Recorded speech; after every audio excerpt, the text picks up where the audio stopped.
ہمیں کوئی بھی انسان ہر روز یا ہر قسم کے حالات میں نہیں سمجھ سکتا۔ کبھی کبھی ہمارے بہت اچھے دوست بھی ہمیں سمجھنے سے قاصر ہوتے ہیں، اس لیے نہیں کہ وہ برے ہیں، بلکہ اس لیے کہ ہر وقت ہمیں سمجھنے کی صلاحیت ہی ان کے پاس نہیں ہوتی۔ یہ خصوصیت صرف اور صرف اللہ رب العزت کی ہے، تو اس کی امید لوگوں سے رکھنا ہی فضول ہے۔ تو جب کوئی آپ کو سمجھ نہ پائے تو اس سے بدگمان ہو کر نہ بیٹھ جائے۔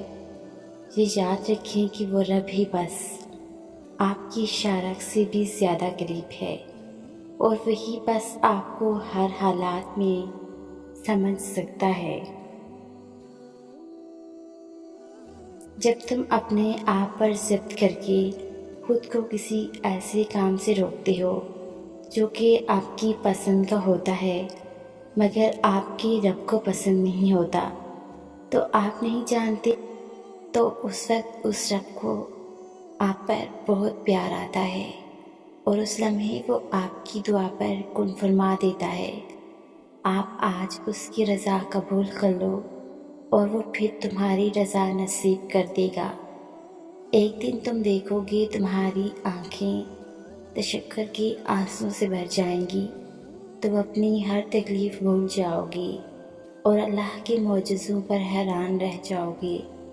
تمہارے صبر کا اجر بہت حسین ہوگا۔